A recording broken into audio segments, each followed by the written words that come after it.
कृष्ण वंदे जगद्गुरुम्। 8वां अध्याय का तीसरा और चौथा श्लोक। 8वां अध्याय का तीसरा श्लोक। श्री भगवानुवाच अक्षरं ब्रह्म परम स्वभावोऽध्यात्ममुच्यते भूतभावोद्भवकरो विसर्गः कर्मसंज्ञितः। ऊपर कहे गए श्लोकों का अर्थ है। श्री भगवान बोले, परम अक्षर ब्रह्मा है और जीव का अपना जो होनापन है उसको अध्यात्म कहते हैं। प्राणियों का उद्भव, सत्ता को प्रकट करने वाला जो त्याग है उसको कर्म कहा जाता है। अक्षरम ब्रह्मा परमम का अर्थ है परम अक्षर का नाम ब्रह्मा है।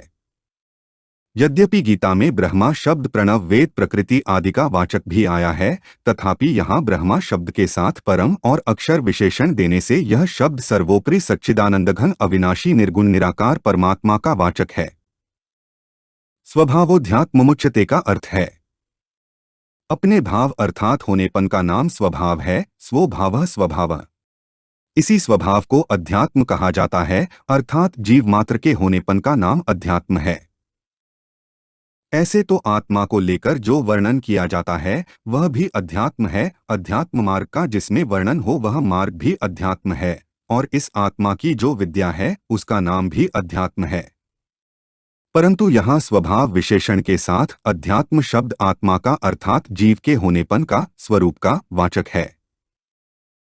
भूतभावोद्भवकरो विसर्गः कर्मसंज्ञितः का अर्थ है स्थावर जंगम जितने भी प्राणी देखने में आते हैं उनका जो भाव अर्थात होनापन है, उस होनेपन को प्रकट करने के लिए जो विसर्ग अर्थात त्याग है उसको कर्म कहते हैं।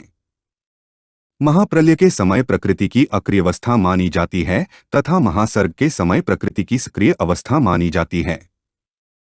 इस सक्रिय अवस्था का कारण भगवान का संकल्प है कि मैं एक ही बहुत रूपों से हो जाऊं। इसी संकल्प से सृष्टि की रचना होती है। तात्पर्य है कि महाप्रलय के समय अहंकार और संचित कर्मों के सहित प्राणी प्रकृति में लीन हो जाते हैं और उन प्राणियों के सहित प्रकृति एक तरह से परमात्मा में लीन हो जाती है।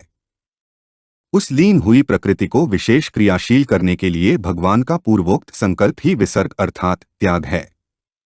भगवान का यह संकल्प ही कर्मों का आरंभ है, जिससे प्राणियों की कर्म परंपरा चल पड़ती है। कारण कि महाप्रलय में प्राणियों के कर्म नहीं बनते, प्रत्युत उसमें प्राणियों की सुषुप्त अवस्था रहती है। महासर्ग के आदि से कर्म शुरू हो जाते हैं। 8वां अध्याय का चौथा श्लोक। अधिभूतम क्षरो भावः पुरुषश्चाधिदैवतम् अधियज्ञो में वात्र देहे देहभृतांवर। ऊपर कहे गए श्लोकों का अर्थ है हे देहधारियों में श्रेष्ठ अर्जुन, क्षरभाव अर्थात नाशवान पदार्थ को अधिभूत कहते हैं। पुरुष अर्थात हिरण्यगर्भ ब्रह्मा जी अधिदैव हैं और इस देह में अंतर्यामी रूप से मैं ही अधियज्ञ हूँ। अधिभूतम क्षरो भावः का अर्थ है पृथ्वी, जल, तेज, वायु और आकाश, इन पंचमहाभूतों से बनी प्रतिक्षण परिवर्तनशील और नाशवान सृष्टि को अधिभूत कहते हैं। पुरुषश्चाधिदैवतम का अर्थ है यहाँ अधिदैवत, अधिदैव पद आदि पुरुष हिरण्यगर्भ ब्रह्मा का वाचक है। महासर्ग के आदि में भगवान के संकल्प से सबसे पहले ब्रह्मा जी ही प्रकट होते हैं और फिर वे ही सर्ग के आदि में सब सृष्टि की रचना करते हैं। अधियज्ञो में वात्र देहे देहभृता वर का अर्थ है हे देहधारियों में श्रेष्ठ अर्जुन, इस देह में अधियज्ञ मैं ही हूँ, अर्थात इस मनुष्य शरीर में अंतर्यामी रूप से मैं ही हूँ। भगवान ने गीता में हृदि सर्वस्य विष्ठितम सर्वस्य चाह हृदि सन्निविष्टः ईश्वरः सर्वभूताना हृदयेषर्जुन तिष्ठति आदि में अपने को अंतर्यामी रूप से सबके हृदय में विराजमान बताया है। अहमेव अत्र देहे कहने का तात्पर्य है कि दूसरी योनियों में तो पूर्वकृत कर्मों का भोग होता है, नए कर्म नहीं बनते, पर इस मनुष्य शरीर में नए कर्म भी बनते हैं। उन कर्मों के प्रेरक अंतर्यामी भगवान होते हैं। जहाँ मनुष्य रागद्वेष नहीं करता उसके सब कर्म भगवान की प्रेरणा के अनुसार शुद्ध होते हैं, अर्थात बंधनकारक नहीं होते, और जहाँ वह रागद्वेष के कारण भगवान की प्रेरणा के अनुसार कर्म नहीं करता उसके कर्म बंधनकारक होते हैं। कारण कि राग और द्वेष मनुष्य के महान शत्रु हैं। तात्पर्य यह हुआ कि भगवान की प्रेरणा से कभी निषिद्ध कर्म होते ही नहीं।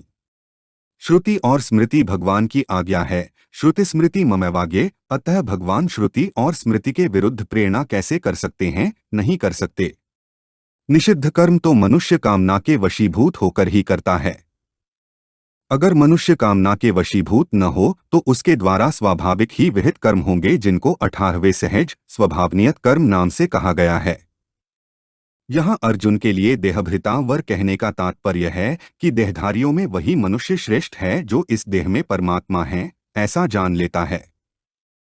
ऐसा ज्ञान न हो तो भी ऐसा मान ले कि स्थूल सूक्ष्म और कारण शरीर के कण-कण में परमात्मा है और उनका अनुभव करना ही मनुष्य जन्म का खास ध्येय है। इस ध्येय की सिद्धि के लिए परमात्मा की आज्ञा के अनुसार ही काम करना है। तीसरे और चौथे श्लोक में जो ब्रह्मा अध्यात्म कर्म अधिभूत अधिदैव और अधियज्ञ का वर्णन हुआ है, उसे समझने मात्र के लिए जल का एक दृष्टांत दिया जाता है।